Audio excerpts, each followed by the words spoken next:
as a Kenyan, I'm as concerned as all other Kenyans that we seem to be solving our problems extrajudicially.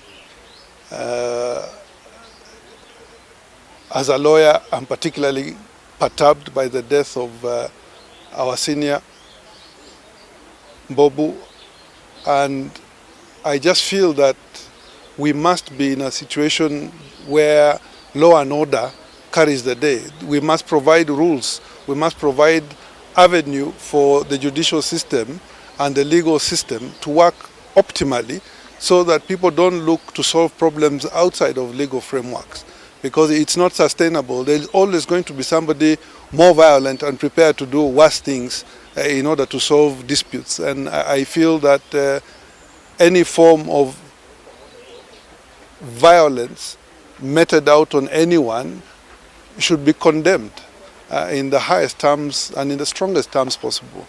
The reason we have a judicial system and a legal regime and a constitutional order is so that people can ventilate their differences within that framework. It needs to work, and judicial officers at every level need to take this as a sign of frustration from citizens that these systems are not working as they should. And if there is no concerted effort to make access to justice, real access to justice for everyone, irrespective of their social standing, I suspect it will only get worse.